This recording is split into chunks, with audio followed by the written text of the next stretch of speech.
So I'm going to talk to you today about the progress that we're making in understanding the genetic basis of mental health and common mental illnesses. And really this talk is kind of broken into two parts. The first part is a sort of review of some of the genetic studies that we're pursuing across many different forms of mental illness.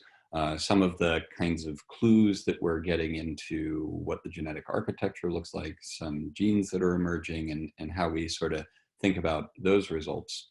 And then in the second half of the talk, I'll pivot to this sort of newly forming International Common Disease Alliance. That's really a kind of scientific forum to try and kind of take genetic discoveries forward into understanding mechanism with the idea of how do we actually go about developing new treatments and new medicine based on these findings.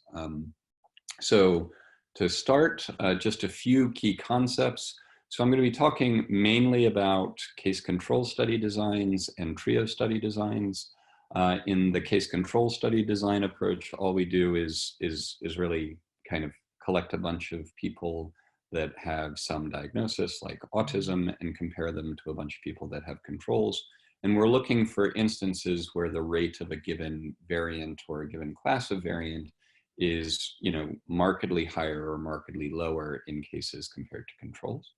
And then in the trio design, we're doing a similar thing, but we're, instead of just looking at what's more common in cases versus controls, we look for what variants are more commonly transmitted from parent to offspring through our inheritance, and also looking at innovation. So new de novo mutations. So these are new variants that neither of your parents have, that are newly arising that just you have. And that class of variation is a kind of special class of variation because we understand a reasonable amount about how likely it is to observe that kind of de novo mutation.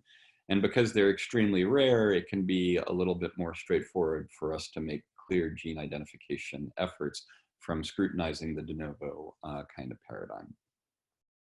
So that's on the sort of sample side. The genomic technologies will be a blend of genotyping and sequencing, and I'll talk about those when I talk about the individual results. But the other major important aspect, particularly when trying to analyze and interpret rare genetic variation, is this concept of genic constraint. And so there are,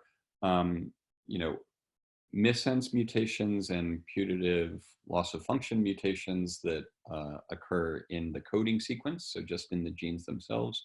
And we can use large-scale population references of allele frequency information, like Nomad or Bravo or Discover, or those kinds of very big sample sizes with lots of genomic data collected, to generate these two main classes of annotation. On the left, we have this so-called LUF score, and this is looking at the kind of rate of loss of function mutations that we observe in a gene in that reference population, compared to the expectation that we condition based on looking at patterns of synonymous variation or silent mutation, things that we don't expect to be quite so relevant to having a clear impact on the gene function. And then on the right, we have this missense badness polyphen 2 and constraint score, this MPC, which is a similar but not identical way of trying to look at basically what is the way of combining, again, the same patterns of variation we observe in these reference populations, but now juxtaposed against some of the other pieces of information that we might have to mark up whether a missense mutation is going to have an impact or not. LUF as a continuous score, as this decile, also relates to something that we refer to as PLI, or the probability of loss of function intolerance, which is a kind of class. It's about the top 15% or so of LUF scores effectively is in that PLI class. So these are two ways of basically classifying either genes on the loss of function side or regions of genes or even specific missense mutations on the right-hand side.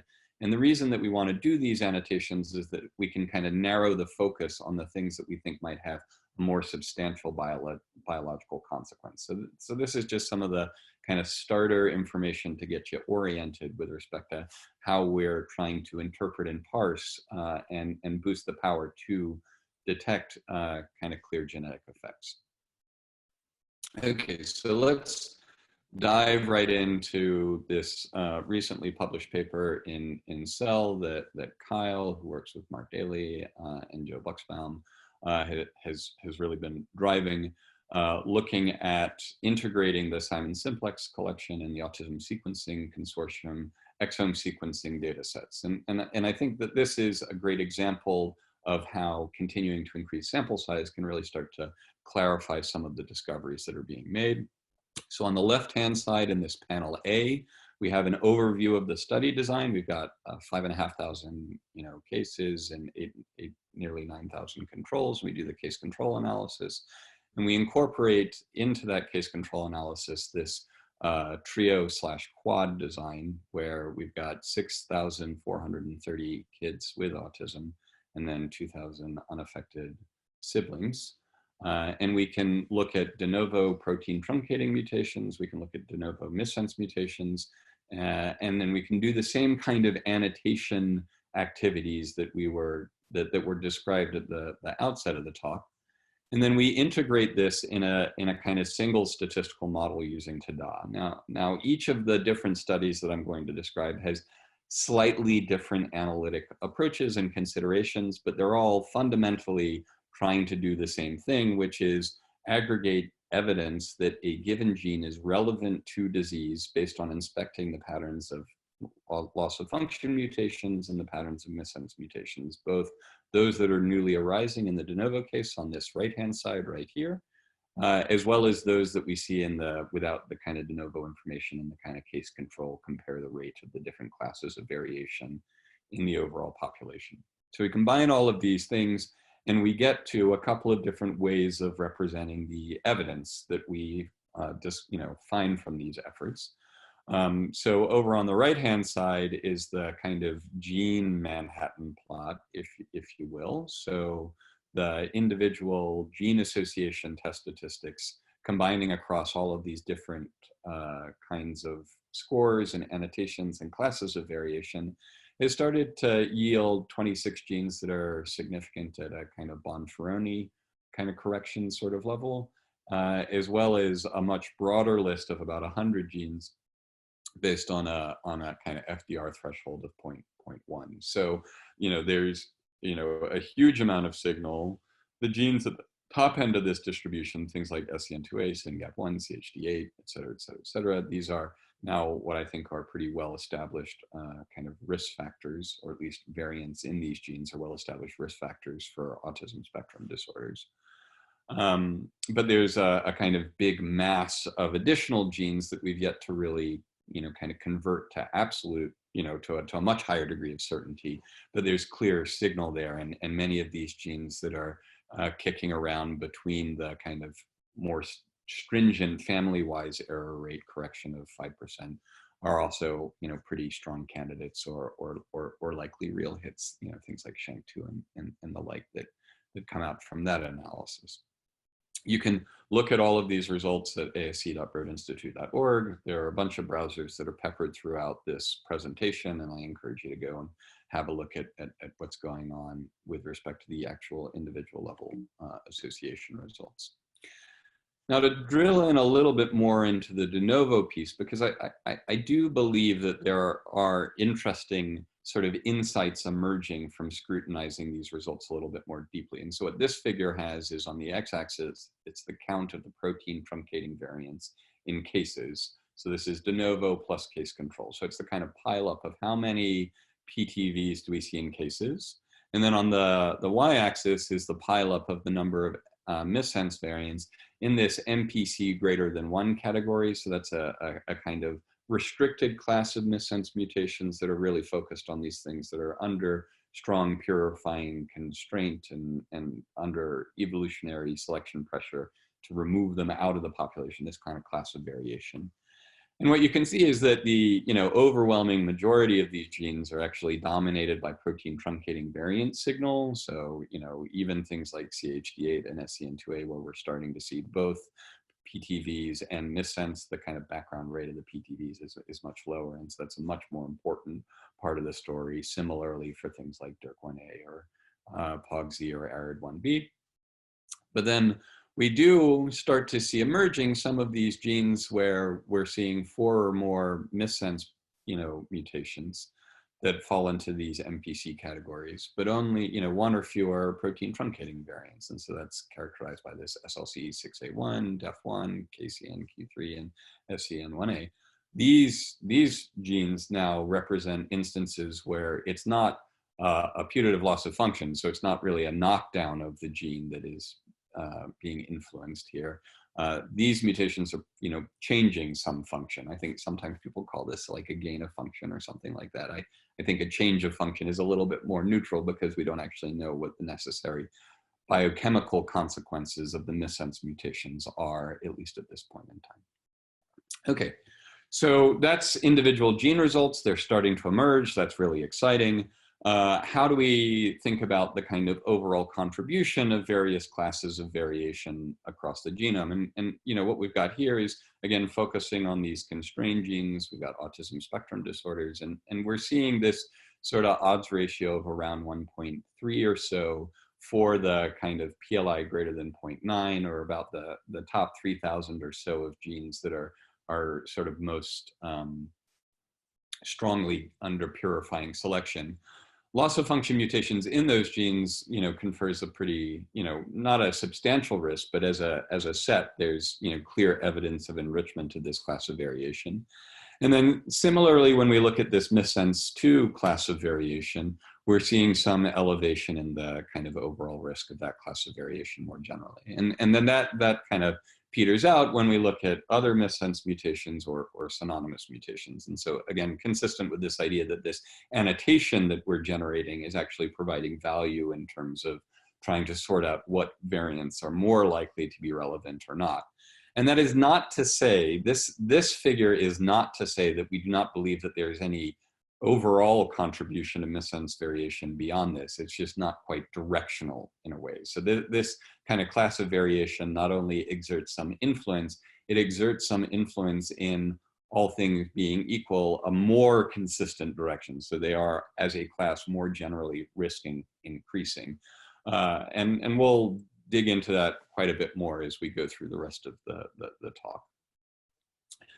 Now, the rare variation discoveries are really important because they deliver us clear genes, clear variants to work on, clear opportunity, but it is worth remembering, and it is worth actually even highlighting, that still the largest fraction of measurable genetic risk that we have today is still in common genetic variation. And that's just really fundamentally not going to change.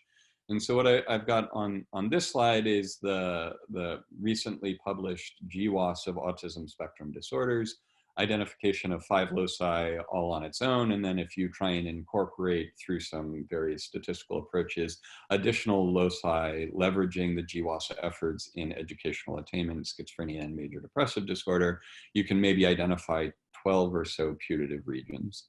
But this is really just the beginning of this story. There's a huge amount of, excess signal. There's polygenicity very, very clearly here. We get some very clear evidence that most of this enrichment is driven by common variant heritability through analyses of things like LD score regression and those kinds of approaches.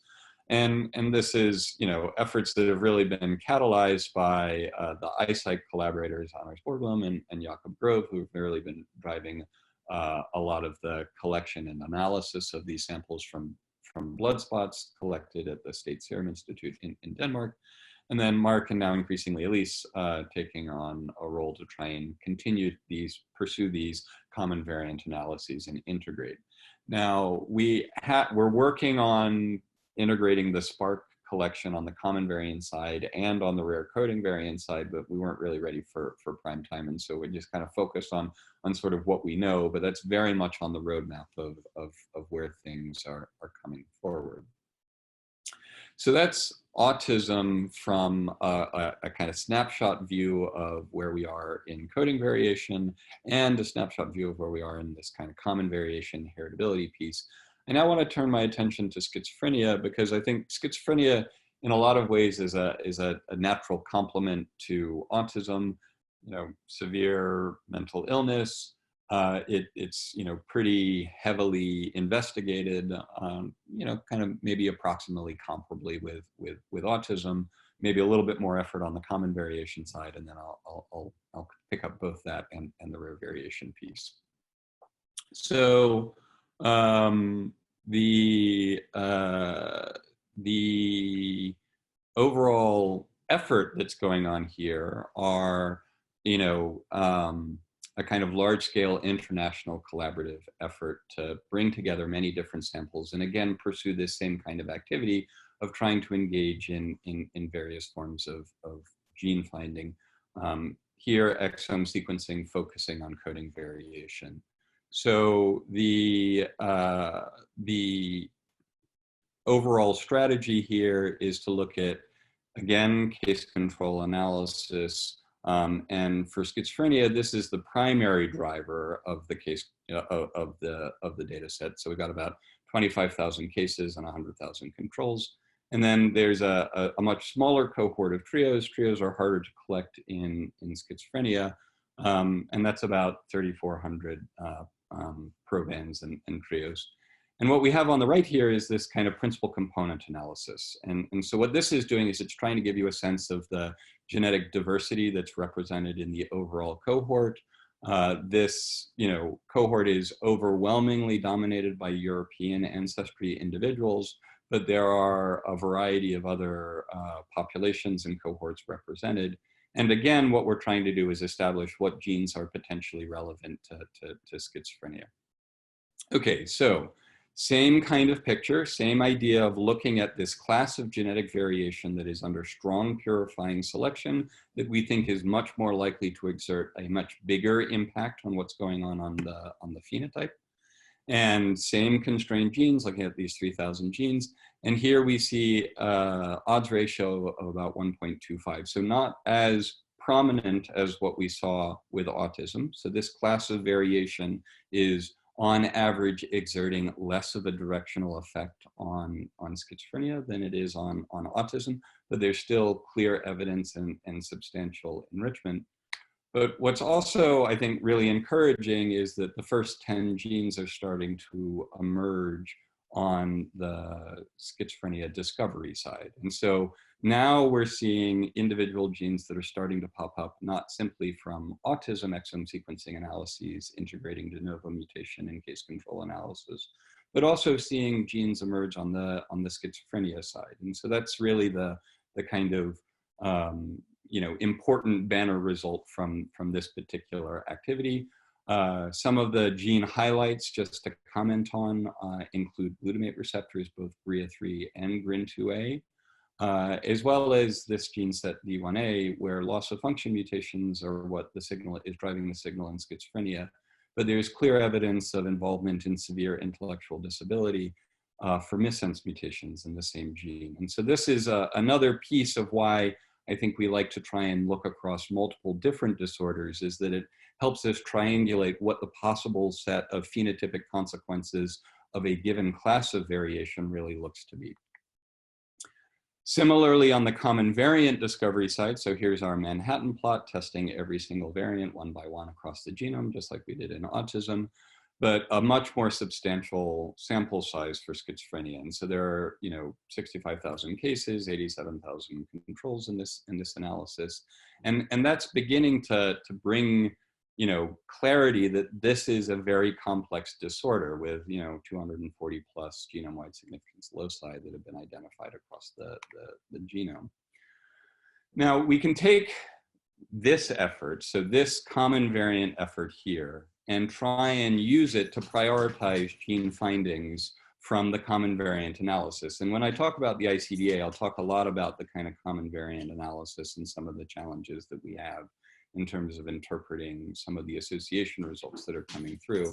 But more generally, if we take prioritized genes and try and use that as convergence, we're seeing some evidence of overlap between rare variant risk and genes prioritized from the common variant analysis. And so that's actually really encouraging that there might be some fundamental convergence between the contributions of common genetic variation and rare genetic variation to interpreting and understanding the biology. Now, if we remove the top genes from our association analysis, and again, return to this question about, is there residual burden?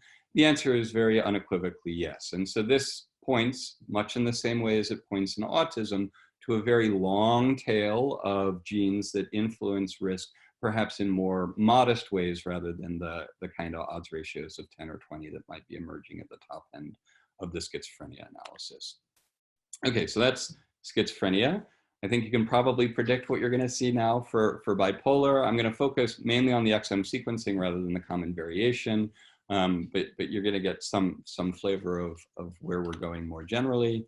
Again, large-scale collaborative effort drawing together across many different groups, primarily in the US and Europe, although we do hope to try and expand the diversity above and beyond that. And I'll come back to that theme when we talk about the ICDA.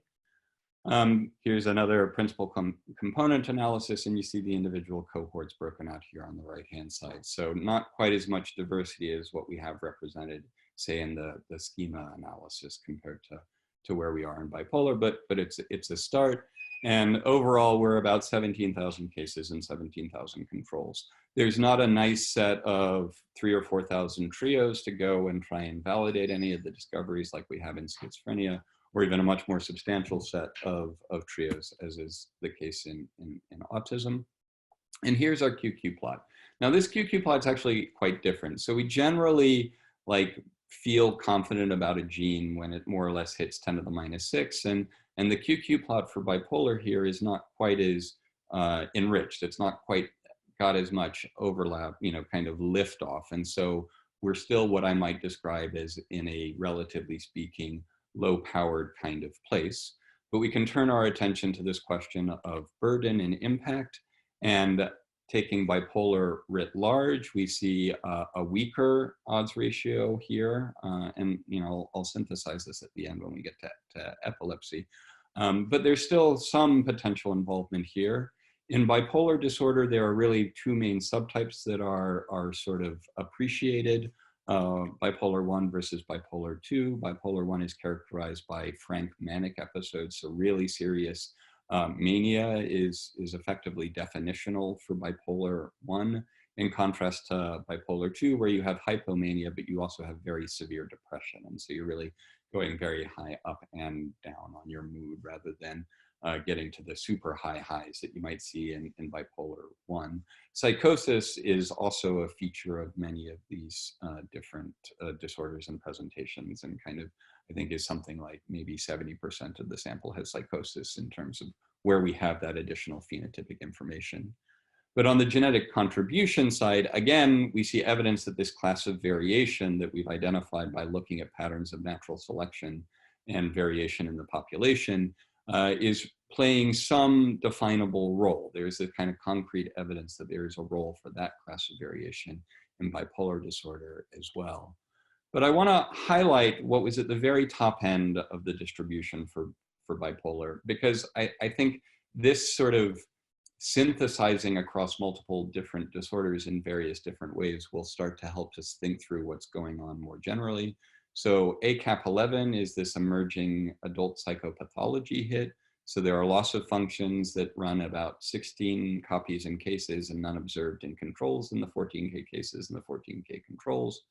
And then we see about 17 copies in schizophrenia cases and 13 copies in controls, but the control sample size is much, much larger. And so the p-values are pretty comparable, not definitive for either of the two disorders, but if we toss it together, we get to a p-value conservatively about 10 to the minus 9. That'll probably improve a little bit. We just did it in a very, very quick way to ensure that there wasn't any obvious control overlap in that kind of analysis.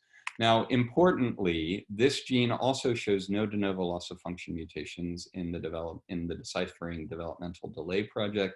And similarly, there's no real evidence of association in autism. And that's actually quite a contrast to some of the other genes that are emerging that there is some overlap in some of the gene hits between schizophrenia and autism. But this one seems actually quite specific to adult psychopathology rather than being involved perhaps more in developmental processes.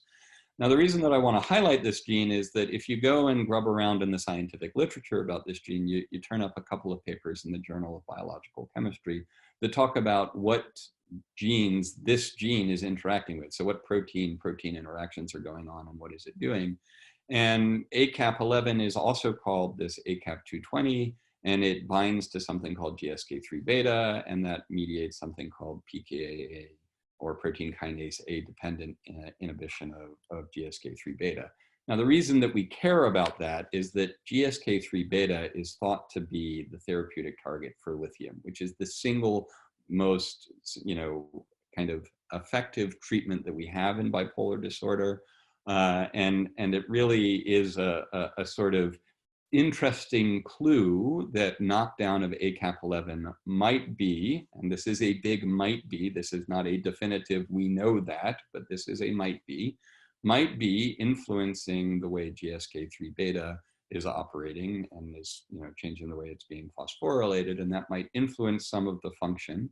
And that's exciting because lithium is thought to act through GSK3 beta. And so we don't have much more than this, but this is a kind of indication of kind of some of the ways that genetics can identify genes that give you now new threads to pull on in terms of your trying to understand what might make sense for novel therapeutic intervention, for example. So really exciting results, and really emerging as a consequence of trying to put together schizophrenia and bipolar. All right, so let's turn to epilepsy. So we've had autism, schizophrenia, bipolar, now epilepsy, and that'll round out the suite of sort of neuropsychiatric disorders that I'll be talking about on the front end. The overall approach here is, again, to look at something on the order of about 25,000 cases and 25,000 controls. But we do a pretty heavy amount of QC, and we end up more on the order of about 15, 17,000 at this point in time. Okay, so 14,000 cases of all epilepsy after a very aggressive and stringent QC. This is just a kind of quick initial look at what's coming through, and compare that against controls. See this kind of QQ plot. This DEPD-C5 gene was identified in a previous analysis of non-acquired focal epilepsy, and we'll get to that subtype analysis. So there are three main subtypes of epilepsy that are really being generated out of this EPI-25 collaborative effort that Sam Berkovic and Dan Lowenstein, Holger Lurker, and a bunch of other epileptologists have kind of brought together in collaboration with myself and David Goldstein and many others. And the three subtypes that were really identified were epileptic encephalopathy. So this is a much more severe early onset form of epilepsy that is often comorbid with intellectual disability. So it's like a really severe form of early onset seizure phenotype. And we have about 1,200 cases of that against 16,000 controls. And this NEXMIF gene pops up, which is actually what I would consider, in a sense, a kind of positive control in terms of the kind of risk analysis. When we turn our attention to the two subtypes that aren't this kind of earlier developmental, much more severe form, but kind of later, either this non-acquired focal epilepsy form or this genetic generalized epilepsy form. So the non-acquired focal epilepsy is characterized by excess excitatory activity in a very specific region of the brain, rather than the genetic generalized epilepsy where you see excess excitatory activity across at least a whole hemisphere of the brain. So it's a much more widespread excess excitatory activity, and the clinical presentations are quite distinct between these two things. Looking at these two kinds of case control analyses, we see very clearly that DEPD-C5 is kind of replicated in a very clear hit for non-acquired focal epilepsy, but that, the kind of genetic generalized epilepsy, while we're seeing infiltration of things like NEXMIF in terms of part of the landscape of risk there, it seems to be inherently a little bit more complex of a phenotype. So a less obvious few gene hits that are going to really be, in a sense, nearly fully penetrating for risk overall. Okay, so here's the sort of what I promised to try and bring together in terms of this part of the story, which is how do we start to synthesize across integrating all of these different results? And so first and foremost, looking at these PLI genes, these same 3,000 genes that are under strong purifying selection, that purifying selection readout of those genes is actually quite informative for nominating genes that are going to exert some kind of influence more broadly across the phenotypic spectrum. Oh, damn it, I didn't include the autism update. So I do have an autism update, and autism's right about here on the left-hand side. But you can see this sort of spectrum from some of the more severe phenotypes on the left-hand side as we get kind of further down on the right-hand side. But the other thing that I want to kind of call out and draw a little bit more attention to is that there's actually a markedly different pattern of behavior across the missense mutations. So that the kind of involvement of this MPC class of variation is much less obvious and consistent as it looks in the loss of function space with the epilepsy and the epileptic encephalopathies perhaps showing more of a stronger involvement of missense mutations. And that might fit with some of the working hypotheses about the role of channel function and missense mutations altering channel function as being part of the pathogenic process more generally for epilepsy in contrast to say schizophrenia or bipolar.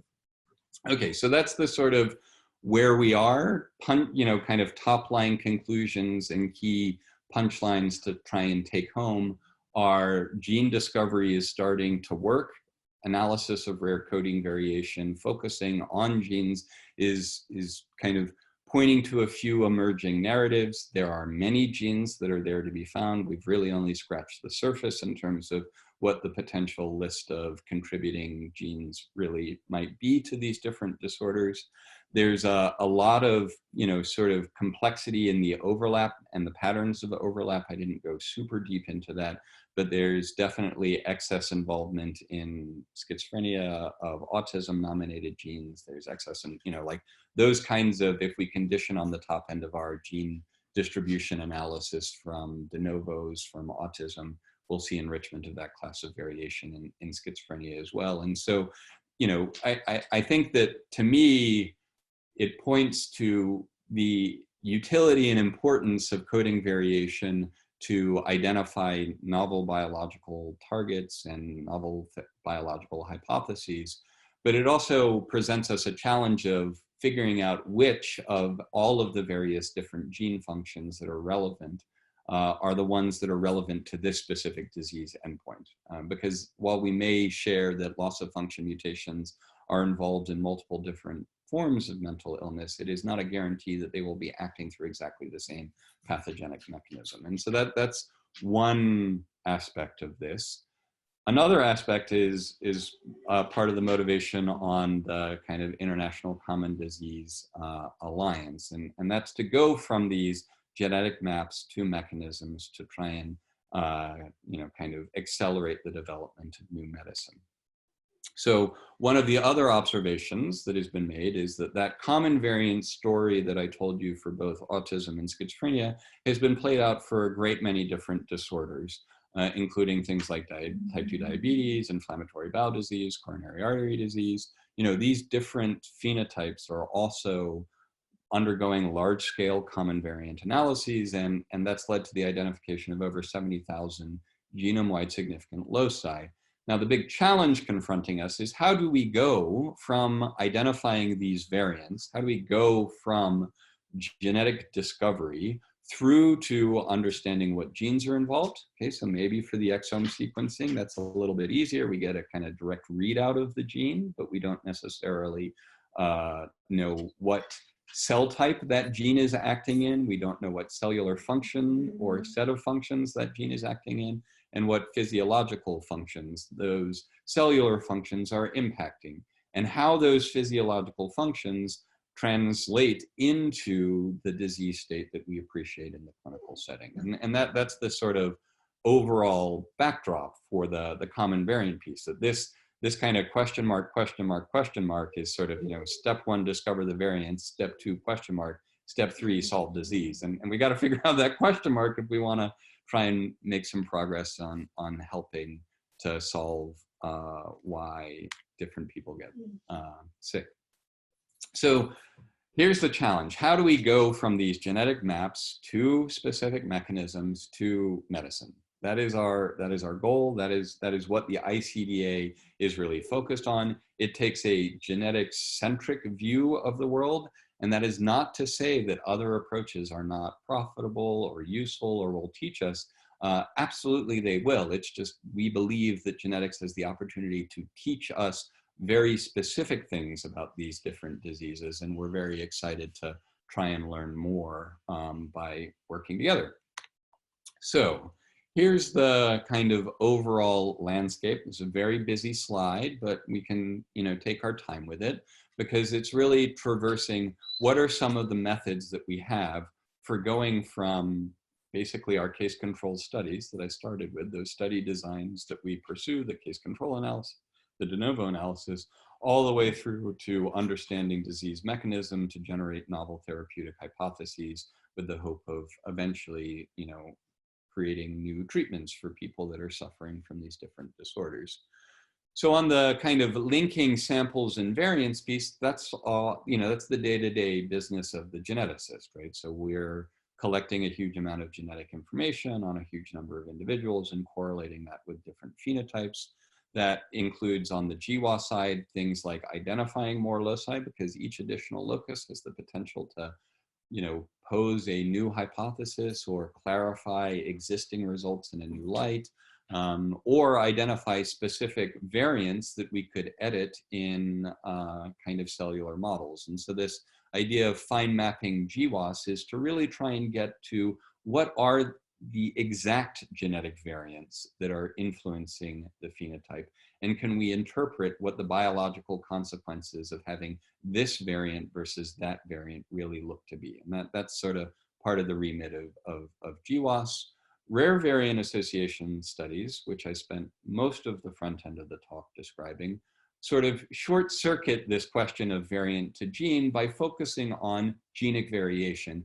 And indeed, both GWAS and rare variant association studies have the potential to identify coding variation. They'll just come in different, kind of flavors and overall impact. So the rare variant analysis studies will find the things that have slightly larger effect sizes, maybe ranging from 5 to 20 right now in terms of the odds ratio, where the GWAS effect sizes are much more modest. They have odds ratios of, say, 1.05 to maybe 1.2 or something like that, maybe 1.01 if we get sample size really big. So they're very subtle perturbations, but they are biological clues. And if our goal is to quantify heritability, then GWAS is actually really useful and important. And that actually helps us a lot with the kind of epidemiological deliverables of genetics, the how do different disorders relate to one another? How do we think about risk factors? How do we identify new risk factors? How do we kind of test out some of those assumptions? That's where having more phenotypic variants or more heritability is actually extremely valuable. And so that's another reason that we like GWAS. Whereas the rare variant associations, much smaller contribution to heritability, but much more interpretable biology and much bigger effect sizes for the given variant.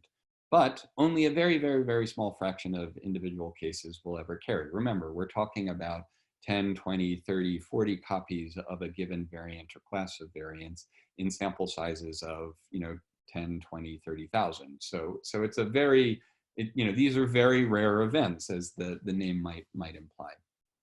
Okay, so that gets us from this sort of samples maybe to variants or samples maybe to genes. But that's not like the end of the story. That's not all that we need to actually try and understand to unlock how to better treat, diagnose, and help people suffering from these various illnesses and disorders. And remember, this is for any common disease, right? So this is something that can cut across something like autism or schizophrenia, but just as easily be conceptualized for something like diabetes or coronary artery disease. Okay, so that gives us our kind of genetics workflow, but there are a few other things that we can do to try and link variants to genes. So we can work on mapping the different where the genetic variation is and trying to understand what parts of the biological system that genetic variation is going to influence. We want to learn not only those genes, but we also want to learn the cell types that it's operating in. So the emergence of various single cell technologies and some of the other ways of characterizing the cellular diversity and complexity in not only humans, but also many other species, gives us another way to try and help sift through the vast amount of data that we're trying to sort of capitalize and leverage from, say, the genetic discovery activities into, say, GWAS enrichments, looking at what different chromatin marks, so what parts of the genome are more likely to be expressed or not expressed. Can we use that as a way to figure out what cells, what population of cells the specific genetic variant is acting through, or the set of genetic variants are acting through? And from learning those cell types, we then want to move simply from cell type to biological process. So each of our cells do different things, and across the different set of things that an individual cell does, which of those things are actually really relevant to disease, because that's the way that we're going to try, that's one of the ways that we're going to try and think about how we deploy or develop a new intervention for changing the way that that cell might work and what process it might operate on.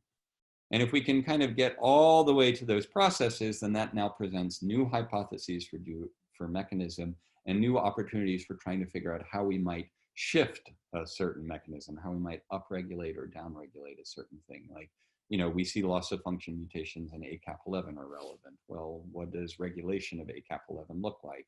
Can we regulate that? Is it the AKAPII is very widely expressed, and so it's not actually going to be very easy for us to know exactly what cell type or specific process it's actually involved in. And so how do we start to think about systematically understanding those kinds of questions? And that systematic understanding of those kinds of questions also relate to some of the other kind of large-scale information data sets that might be worth building out. So can we understand everything that there is to understand about the genetic regulation of expression? Can we understand everything there is to understand about the genetic regulation of protein level? Can we characterize the consequences of coding variants in very specific cellular experimental systems so that we can interpret the findings that are being identified from the different genetic studies and study designs that I articulated at the beginning? And those are sort of slightly more what I would say are, kind of unbiased and trying to build reference data sets. And those kinds of reference data sets are hugely transformative to the kind of work that, many of us in genetics and genomics do. Things like GTEx and those kinds of things are really valuable knowledge resources. But there is also intense interest, certainly personally for me, but I know many in the community, to really start to try and put these genetic findings to work in cellular assays that are tailored to answer specific questions about the biological processes that are relevant to the disease that is being studied. So that might look like assessing different allelic effects through CRISPR editing, through looking at RNA signatures or looking at protein function in terms of linking the consequence of different variants to genes, but also genetic perturbation on cellular models, on things like organoids, animal models, kind of disease and gene specific assays that are kind of out there in the big wide world. So that's the idea, is to try and build this pipeline to go from maps to mechanisms to medicine. Okay, so why now? Why now for an ICDA? Whoops, sorry. Why do we think that the kind of pieces are, why do we think we can make progress? And I think it touches on a lot of the thematic elements that I've been trying to highlight. And that includes large-scale genetic and phenotypic data sets, efforts like the UK Biobank or SPARC, or many of the other cohorts that are emerging and coming together and teaching us a lot about the genetic basis of a great many different phenotypes, coupled with tremendous advances in molecular data. So things like, DropSeq or SlideSeq or any of the other kind of single cell technologies or other kind of ways of labeling and assaying and learning about what is going on where and when in the biological system through these kinds of different experimental approaches, both in a sort of unbiased, grab as much as you can molecular data way, but also in a directed genome editing or CRISPR-I targeted sort of knockdown kind of way. So we have a lot more ways of manipulating cells than we used to. We can transform cells into different cellular states and types and kinds and models, and we can also manipulate the genomes of these cells increasingly efficiently in a way to probe and understand what the consequences of different genetic variants really are and might be. And those all are sort of the forerunners to innovations in disease models, like how do we actually build a better disease model? Now, for something like, you know, cardiac tissue and myocardium function, you know, I've seen organoid development and of cardiomyocytes that, you know, sort of pulse, and you can look at the rhythmic pulsing of these, and it kind of looks like a mini heartbeat. And you can think about trying to probe irregularities into cardiac rhythm, looking at these kinds of models.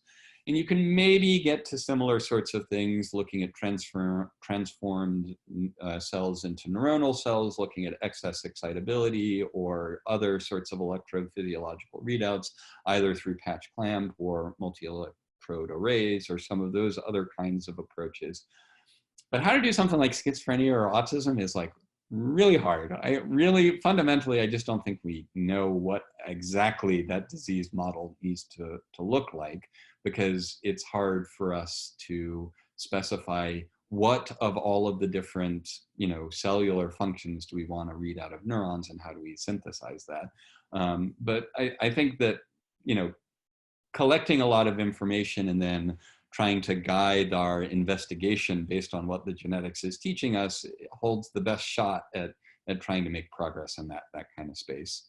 And I've talked about huge data sets so far, like, you know, petabytes and petabytes and petabytes of data that has been generated across all of the different cohorts and studies that were discussed in the front end. And that was simply on the genetic side. That's not even talking about some of the, you know, single cell sequencing or much more complicated things. And there's a lot of innovation going on in data science, in kind of ways of generating and sharing and curating these massive data sets, and as well as things like GA4GH that are helping to create standards by which we can improve interoperability across all of those different kinds of options.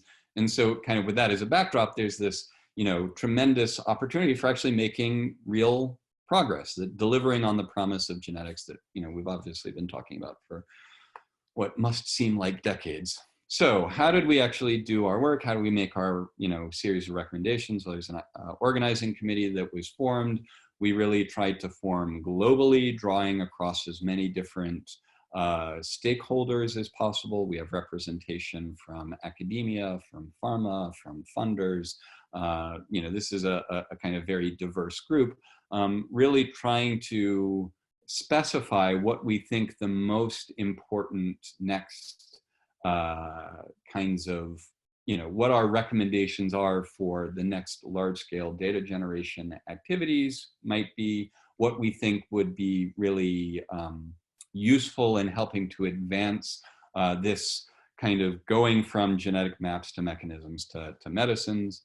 We have, when I say global representation, I really do mean we've got representation from across, you know, North America, Europe, Asia, Africa, South America, Australia, and other parts of the kind of Oceania sort of part of the world. So there's you know, a diverse crowd here. And that's really important, because I think one of the big challenges that the genetics has really highlighted is that, you know, it's taken us 60,000 or so cases to make progress in schizophrenia to get to 200 loci. We are by no means saturating locus or variant discovery for the common variant analyses of schizophrenia, even at a sample size of 60,000. And then the other thing that I would highlight is that the susceptibility GWAS, so our case of schizophrenia versus our control, or our case of autism spectrum disorder versus controls, that susceptibility GWAS teaches us about what the risk factors are. It does not teach us everything that we want to potentially learn from studying individuals that have these different disorders. For example, I would like to know a lot of information about treatment response. There's a huge variability in terms of treatment outcomes in individuals that are suffering from schizophrenia. Having a very well-powered genetic study of what treatment response looks like would be hugely informative for both who might respond better to this treatment versus that, but it may also point to potential subtypes or other mechanisms that are more or less suitable to target in different individuals. There's a lot of richness there, and those kinds of questions are not likely to be any simpler than the kinds of questions that we dealt with at the outset of whether or not risk for disease was something that we could attract. Okay, so anyway, so what did we do? Well, we organized ourselves into a series of working groups, and there are really three main scientific focused working groups of maps. What are the genetic maps that we're going to build? What are the mechanisms that these genetic maps are operating through, and how do we actually go about figuring out what those mechanisms really are? And then how do we take those results and kind of feed the pipeline to get into the development of new treatments in consultation with many of our stakeholders. We recognize that there's a huge amount of data being discussed and described, and that really raises the importance of data platforms as being something that we can try and, where possible, federate and integrate across as many different large-scale data sets as we can, while at the same time also trying to promote as much data sharing, data governance, and ethics as we possibly can. Data sharing, and I think the Simons Foundation is a great example of how data sharing improves the speed and the quality of the overall analysis and results that are coming out. When they're open to the world, more people work on them, the analysis is better, and it gets done faster than when data is not shared. So I really commend the Simons Foundation for its very forward-looking approach to data sharing, and really think that's a nice feature.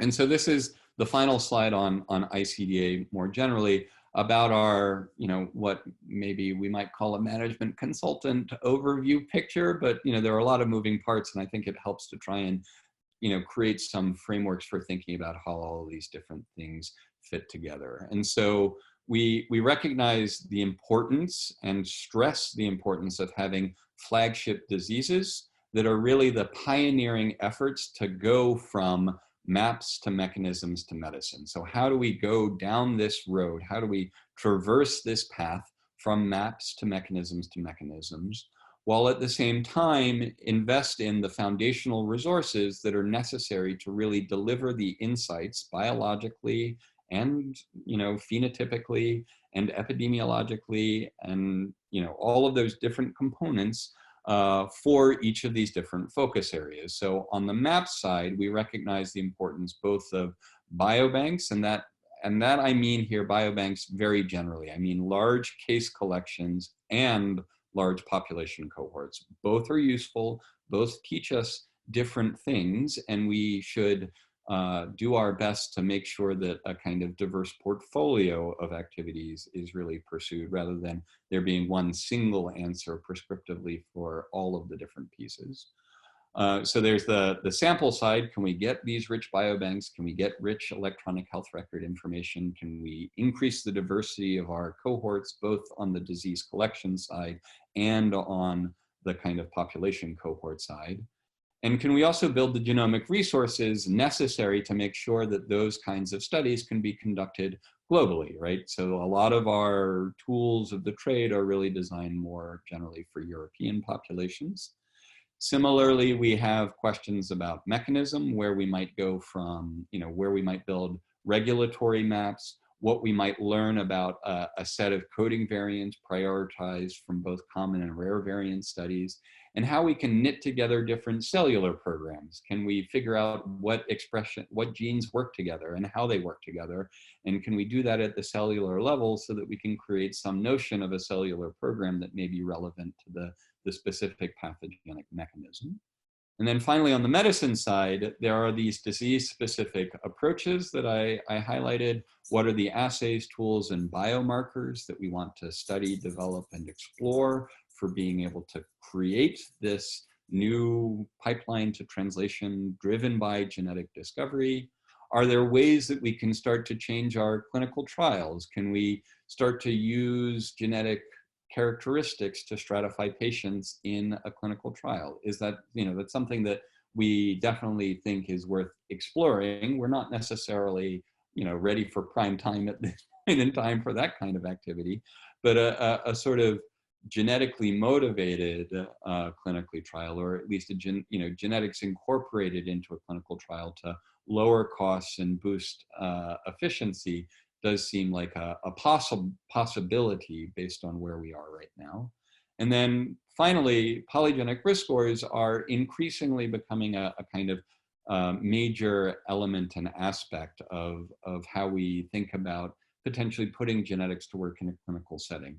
Now, there's promise there, but there are also many challenges, particularly how we move across different populations and ancestries. There's more that we don't know about polygenic risk scores than we do know. And with that in mind, it's, I think, important for us to continue to have venues to come together as a community to discuss and make recommendations about how that kind of work should get done and what needs to be established for it to be deployed in a clinical setting, and those kinds of questions. So those are our kind of cross-cutting themes of maps, mechanisms, and medicines. We also have some infrastructural considerations around data. What are our platforms? What are our portals? Are there gold standard validation data sets that we either have right now that we want to make more broadly available, or that we think are necessary to build? And then more generally, we recognize the importance of innovation, supporting new technologies, methods, approaches, investigators, growing the community working on these problems, because we really believe that if we make progress in these problems, we really will get to a better place in terms of trying to improve patients' lives. And then similarly promote global equity. And so just to close on this ICDA slide, I want to talk a little bit more about the flagship diseases, because I think they're really important because they are cross-cutting. They try and traverse this maps to mechanisms to medicines. We want to find the causal genes and variants, know what they are, understand what their consequences are on cells, tissues, pathways, and networks, and then use that to develop what the right readouts are for, say, testing, doing a screen, right? We might think about what assays do you want to do a therapeutic screen against? How do we actually develop those assays? And can we kind of prototype them and demonstrate their validity in interpreting some of these genetic findings? And if that's the case, then it can become a tool that can be picked up to be used for screening more generally at a much larger scale. And so that's the kind of vision and the goal for ICDA. ICDA itself is mainly a forum for bringing together these different groups to develop this set of recommendations that we think are really important for, kind of challenges for the community to tackle, as well as a framework for thinking about how different efforts that are in this space might align. And you can read more about that at icda.bio. And so with that, I will close and say thank you. Actually, I'll leave this slide up, and I guess we can turn to the Q&A now.